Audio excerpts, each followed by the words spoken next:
you're ready and you want it, you can have a bite.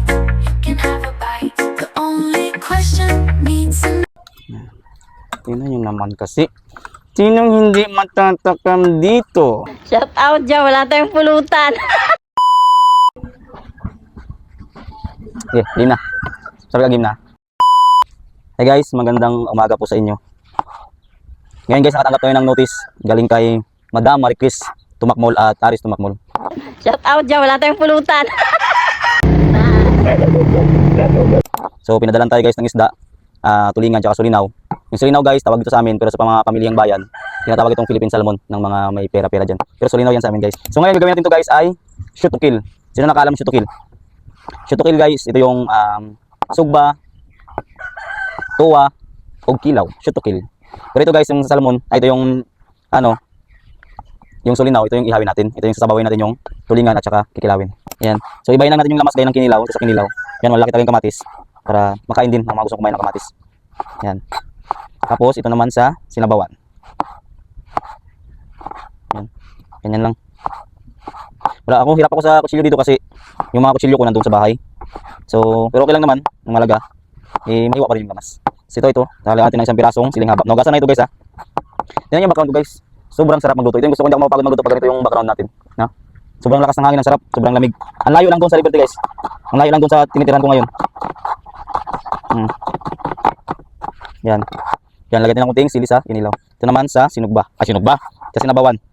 Sa sinabawan ito. Pag magkilaw ko guys, madalas maraming sibuyas kasi ang sarap ng kinilaw pag maraming sibuyas. Ayun, kinilaw pa natin guys, may gata. Ayun, binili lang namin kasi wala kaming kudkuran. May mga nyug naman dyan sana. Wala kaming pangkudkud. So ito guys, para sa kinilaw ito.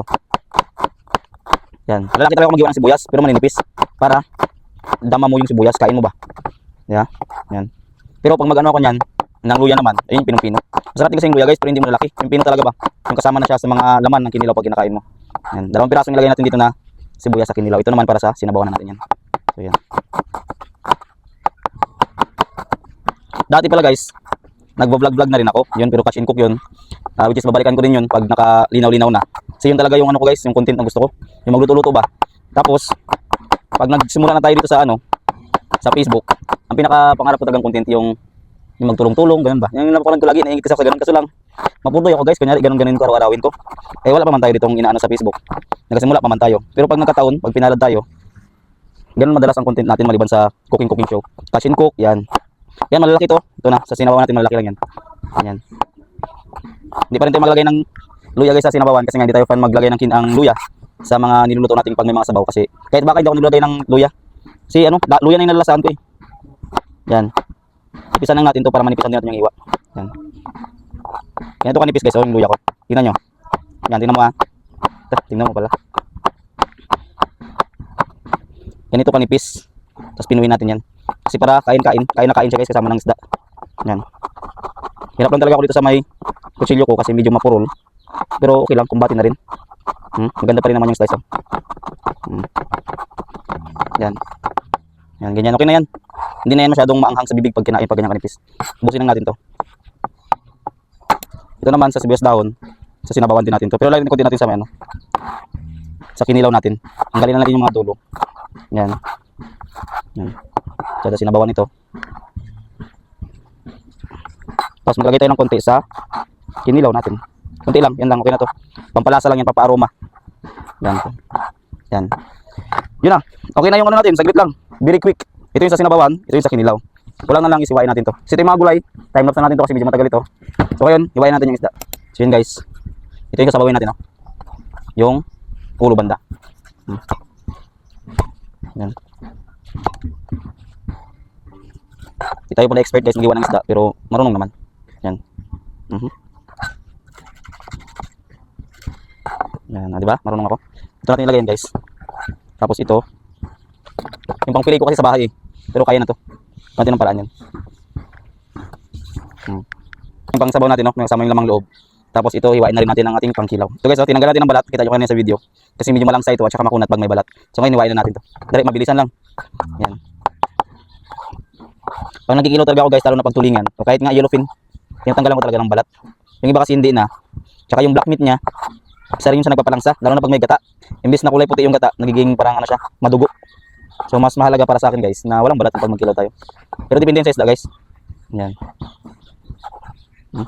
Sariwang-sariwa guys, isang araw lang to sa laot. Kaya maganda yung laman nyo. Medyo maraming niluto natin guys. Kasi actually may bisita tayo galing bayan. Pakainin natin bago sila mag-uwi. Yan. Nagsimba kasi sila ngayon guys. Dito sila. Yan. Kaya sakto rin binigyan tayo ng isda. At least meron tayong pangpakain sa mga bisita natin taga bayan. Yan. Sakit lang dito. Ang baba kasi ng lamisa. Sakit sa ano pero para sa inyo. Gagawin ko ang lahat para sa iyo. Yan, tapos di man lang kayo mag-like guys. Kasakit ng tagiliran ko. Tapos ang lamas ko pag grabe kadami oh. Di man lang kayo mag-like sa mga videos natin. Like din. Okay na, okay na. Banlawan na lang ito, tapos timplahan natin. So kailangan natin mahalaga rin ito guys, banlawan para mawala yung pinakalansa pa rin niya. So yun, tapos timplahan natin ng gata bago ihaw tayo. Tapos dito rin tayo maluto ng sinabawan. Let's go. Yan na guys, nagkakulo na yung tubig natin. Katulad ano natin ulit mas. Pakulo natin yung sangkap. Ricado ba, Ricado. Yan. Pakuluin na natin guys ng mga 2 minuto. Yan, saka natin ilagay yung isdi, tsaka mga gulayski. So ito pa rin inihaw natin no. Yan, dito lang tayo. All ano to siya. Ikot-ikot lang yan. So ngayon, timplahan natin yung kinilaw natin. Ito, napigaan na pala ito guys ng ano, asin tsaka suka para hindi siya masyadong raw talaga. So para mawala na rin yung langsa. Ilagay na natin dito yung damas. May mangga ito. Nilagyan natin ng mangga para mas masarap ang paasim niya. Yan. Tapos lagyan natin ng kunting asin. Yan. Yan. Tapos ito yung secret ko guys, kunting asukal. Try nyo pa magkilaw kayo lagyan ng kunting asukal para mag-balance yung asim at saka yung alat. Yan, kunti lang. Yan. Tapos yung pampasarap, dito pwedeng mawala. Lasa guys oh. Hindi pwedeng magkilaw ng wala nito. Kunti lang, pang paano lang yan. Pampadagdag lang ng lasa.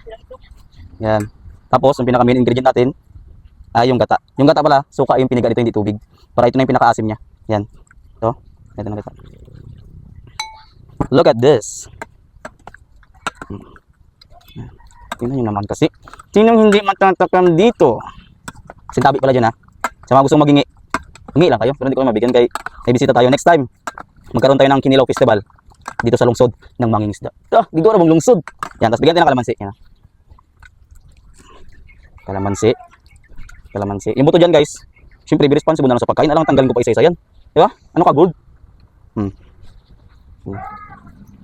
Okay lang kahit medyo maraming kalamansi. Kasi nga naglagay naman tayo ng asukal. So mababalance yung asim yan. Yan. So lahat ng timpla ko, sinabi ko na, try nyo, sundin nyo. Kung gusto nyo lang. Yan. Okay na to. So ngayon dito naman tayo sa isda. Kulang cut to. Ilagay na natin to yung isda natin.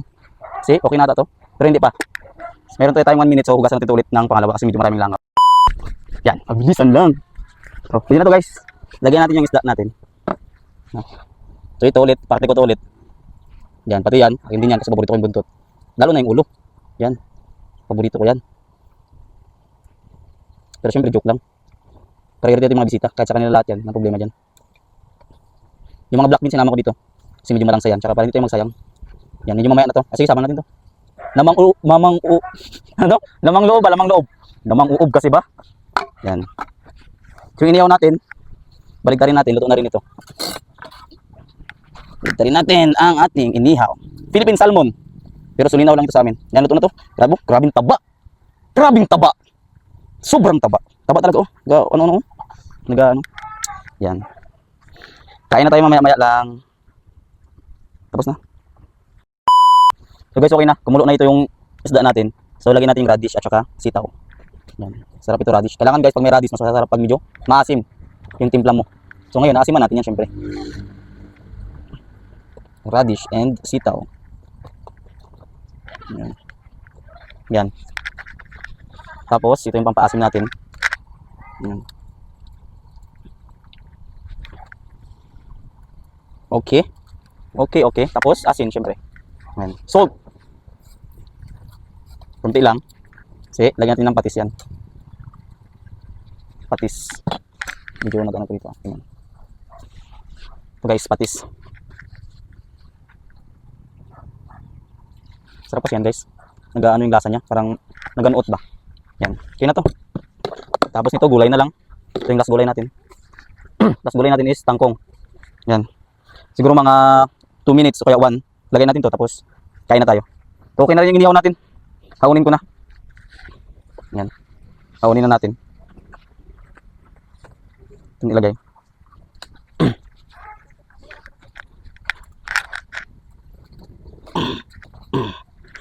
Here you go. Tara na, kain tayo. If you're ready and you want it, you can have a bite. You can have a bite. The only question needs an answer. Are you hungry now? Getting hungry now. Am I making you hungry? Is this looking nice, yummy? Am I making you hungry? Is this looking nice, yummy? Oh, yeah, yummy. Oh, are you hungry? Si OA. Wala pa din. Sarap daw kinilaw. Totoo ba ito, Mins? Mga kaibigan, dapat may kasamang sili ito. Dapat kinakain pati yung sili para malasap mo yung sugba. Ha? Mo ito, kita mo.